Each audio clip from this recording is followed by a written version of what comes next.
Bienvenidos, estimados alumnos, a una nueva resolución de preguntas del curso de Economía.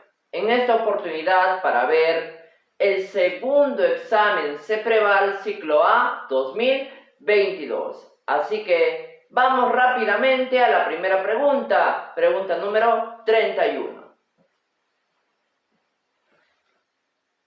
Ya, correcto, y tenemos la pregunta número 31 que nos dice lo siguiente. Yamiceli realizó una investigación acerca del consumo de productos agroecológicos en la ciudad de Huánuco. Como resultado, tiene que existe un desequilibrio en el mercado de productos agroecológicos. Identifica la característica del exceso de demanda que se produce en dicho mercado.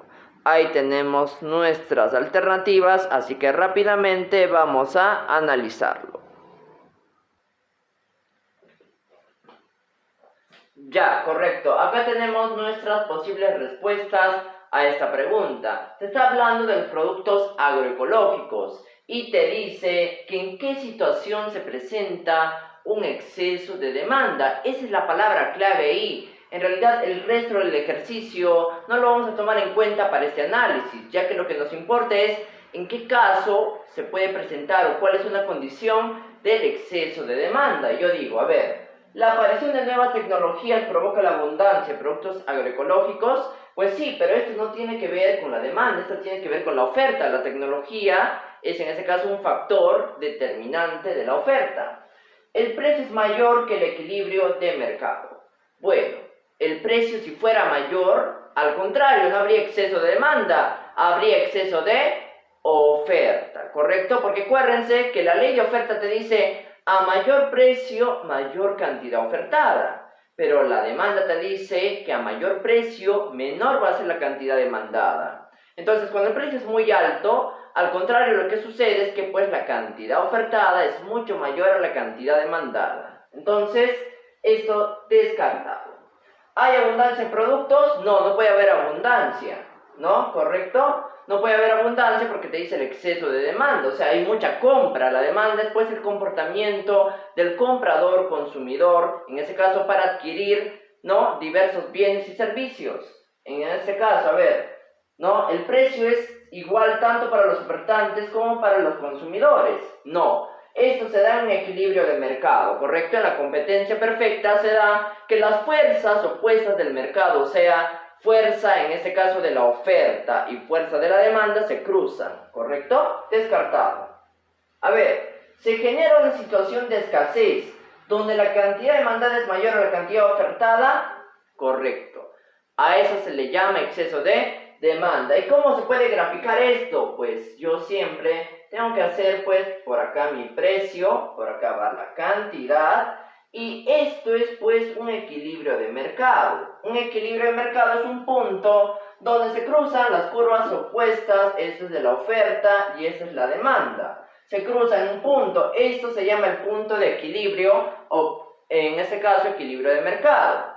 Pero acá hay un precio donde oferta y demanda lo aceptan. Pero si ese precio, en este caso, aumenta, digamos, lo que se da es una situación de abundancia, ¿correcto? Sobreproducción, porque acá la cantidad ofertada es mayor a la cantidad demandada. Pero ahorita lo que está pasando es esta situación, nos está pidiendo el exceso de demanda. Acá abajo hay exceso de demanda. Y pues miren, en el exceso de demanda puedo ver que la demanda es acá, ¿no? La cantidad demandada es acá, la cantidad ofertada es acá. Por lo tanto, en este triángulo se presenta lo que se llama la escasez. ¿Correcto? Entonces, primera pregunta, respuesta la E. Se genera una situación de escasez, ya que el exceso de demanda equivale que la cantidad demandada es mucho mayor a la cantidad ofertada. Y esto por lo general ocurre cuando el precio baja, ya que cuando sabemos que el precio baja, la ley de la demanda te dice que el consumidor va a adquirir más, mayor cantidad.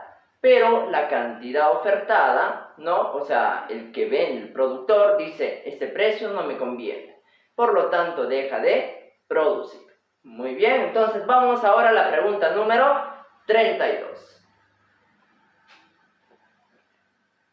Ya, la pregunta 32 nos dice lo siguiente.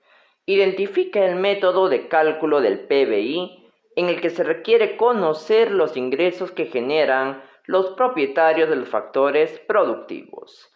Ahí tenemos nuestras alternativas, así que rápidamente vamos a analizarlo. Ya, correcto. En sí esta pregunta está mucho más sencilla. Primero hay que descartar. Solo existen 3 métodos para calcular el PBI. ¿Qué es el PBI? El Producto Bruto Interno. Un indicador que nos va a ayudar a ver si hay crecimiento económico o no en un país. Y los 3 métodos son pues método del gasto, método del ingreso, en este caso, y el método de la producción. Pero el método de la producción, otros también lo conocen como el método del valor agregado. Entonces se le puede llamar del valor agregado. ¿Correcto? Ahora, en este caso, el método más conocido es el método del gasto. El método del gasto te dice, pues, consumo, más inversión, más gasto, más exportaciones netas. Este es el método más conocido. A ver, vamos a comenzar a descartar. Este entonces no va, ¿correcto? Y el método mixto tampoco va, no existe. En este caso, el método del gasto tampoco puede ser, porque me dice dónde vamos a tomar en cuenta, ¿no? O a conocer los ingresos de los factores productivos. Y acá no conozco yo a los factores productivos. Entonces, método del gasto, descartado. El método de la producción usualmente es el valor agregado bruto más los impuestos menos las subvenciones. ¿Correcto? Acá no tomo en cuenta, en este caso, en el método de la producción del valor agregado, tampoco tomo en cuenta a los factores productivos, o sea, a sus ingresos. Entonces, descartado. Y el método del ingreso. En el método del ingreso, el método común o el más básico es así. Ustedes saben que los factores productivos se dividen en 5. 3 clásicos y 2 modernos. Los factores clásicos son la tierra, el trabajo y el capital. Y los factores modernos, la empresa y el Estado. Entonces, lo que cada uno de ellos recibe, a ellos se le conoce como ingresos de los factores productivos. Por ejemplo, a la naturaleza o tierra se le da su renta. Al salario, en este caso, es parte del trabajo, ¿no? El capital recibe el interés o rédito. Y ahora la empresa obtiene beneficios y el Estado obtiene tributos. ¿Ya? Eso es el método común. Entonces, ¿dónde está, en este caso, el ingreso? ¿Dónde conozco el ingreso de los factores productivos? Pues fácil. Acá, método del ingreso. Esto es otra forma de cálculo del Producto Bruto Interno. Vamos ahora a la pregunta número 33. Ya, correcto. Acá tenemos la pregunta número 33 que nos dice, en una entrevista radial, un analista económico dio a conocer que desde el lunes, o que desde el mes de enero del presente año, en la economía peruana se observa un incremento de la demanda de bienes y servicios. Identifica la causa de la inflación que provoca esta situación. Y vamos a analizar esta pregunta. Ya, correcto. En realidad esta pregunta está bastante sencilla. Te está diciendo que desde el mes de enero de este año hay un incremento, en este caso, de la demanda de bienes y servicios. Y te dice cuál es el causante de la demanda. Y yo te explico rápidamente. En primer lugar, vamos a hablar del triángulo de John Keynes. El modelo triangular de Keynes, en este caso, te dice que hay 3 causas de la demanda. Acuérdate que John Keynes es considerado el padre de la macroeconomía desde 1936, ¿correcto? Cuando escribe un famoso libro, Teoría General del Empleo, la tasa de interés y el dinero. Según Keynes, hay 3 causas de la inflación: la demanda, o sea, inflación por demanda, inflación por costos y la inflación estructural, ¿correcto? Ahora, en este caso, ¿cuál de ellos se adapta más a que cuando hay una demanda excesiva de bienes y servicios? Entonces, fácil, chicos, su mismo nombre te dice, inflación moderada en primer lugar, ¿no? Es un tipo ya de inflación, no es una causa. Inflación moderada es cuando la inflación va del 1 al 10%, no ni siquiera llega a 10, usualmente llega a 9 y tantos. bancos. Entonces, descartado. Inflación galopante también es un tipo de inflación, ¿correcto? De 2 a 3 dígitos, por lo general. Ahora, inflación, en este caso, estructural, es por la estructura del gobierno, descartado. Por costos, es cuando el costo de producción sube, se incrementa el precio, digamos. Hay un vendedor de zapatos de cuero y el precio del cuero se incrementa, es obvio que él te va a aumentar el precio, ¿no? O sea, aumenta su costo, te aumenta el precio, es algo lógico. Entonces, ¿dónde es ese tipo o ese causante de la inflación, ¿no? Donde la demanda es la culpable, como decir, es esto, inflación impulsada por la demanda. ¿Y por qué la demanda causa inflación? Porque cuando se compra mucho se genera una situación de escasez. Como en esta ocasión, por esta pandemia, las mascarillas, el alcohol en gel en algún momento llegaron a costar a precios abundantes debido a la escasez. Muy bien, ahora sí, ya tenemos nuestra respuesta. La respuesta sería la inflación impulsada por la demanda. Vamos a la pregunta número 34. Ya ahí tenemos la siguiente pregunta que nos dice lo siguiente. Identifica la función que cumple la Superintendencia Nacional de Banca y Seguros, o sea, la SBS. Así que rápidamente hay que analizar las alternativas.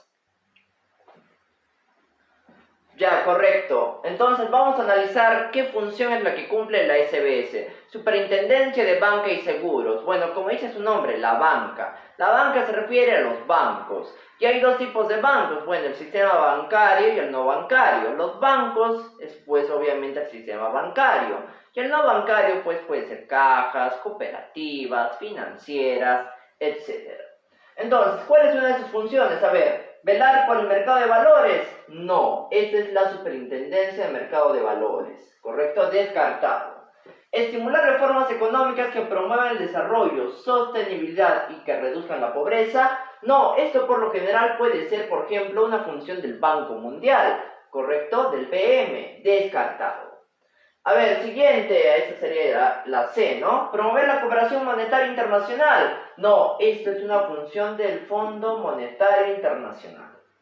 Fomentar el crecimiento sostenible y duradero. No, descartado, ¿correcto? Esto pues es como un concepto del desarrollo justamente sostenible. Descartado. Otro, supervisar de manera integral a las empresas del sistema financiero y sus operaciones tanto en el mercado monetario como de capitales. Correcto, esa sería la respuesta, porque esa es justamente la función de la Superintendencia de Banca y Seguros, o sea, velar por el mercado monetario, o sea, hacer que funcione bien en este caso, no tanto pues a las empresas financieras como a las personas. Protegen, chicos, tanto a las empresas y a las personas, ¿no? Lo que es la SBS. Entonces vamos a la siguiente y última pregunta, pregunta 35. Ya, correcto. Y acá tenemos la última pregunta que nos dice, discrimina cuál de las alternativas no corresponde a los elementos del comercio internacional. Y esto está mucho más sencillo. Entonces, vamos a verlo rápidamente. Ya, correcto. Acá tenemos nuestras posibles alternativas. Ahí te dice, no forma parte de los elementos del comercio internacional. Fácil, automáticamente. Las divisas sí es un elemento, es toda moneda aceptada como medio de pago internacional, ¿correcto? La mayor divisa del mundo es el dólar, la que más se usa, seguida pues puede ser por el yen, ¿no? De la economía de China y el euro. Tipo de cambio, el tipo de cambio también rige el comercio internacional, ¿verdad? Porque es pues el valor de una moneda expresada en otra moneda, entonces también es un elemento. Arancel, trata con el comercio internacional. A ver, el arancel es el impuesto a las importaciones. O sea, cuando yo traigo productos de otros países, tengo que pagar un impuesto. Ese impuesto se llama arancel. Entonces, también es un elemento. Reservas internacionales. Las reservas internacionales pueden ser oro, plata, divisas. Entonces, sí es un elemento que puede regir el comercio internacional. Pero esto, chicos, operaciones de exportación tradicional no es, ¿correcto? Ahí nos dice lo que no es.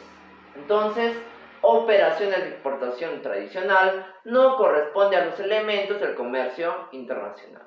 Básicamente solo son 5 elementos. Ya tenemos la divisa, el tipo de cambio, el arancel, las reservas internacionales y acá falta uno, que es la DEG, ¿correcto? DEG, que quiere decir derechos especiales de giro, que usualmente son activos que emite el Fondo Monetario Internacional cuando un país tiene un déficit en la balanza de pagos. Entonces, chicos, con eso estaríamos concluyendo esta resolución y ya será hasta una próxima oportunidad. Muchas gracias con todos.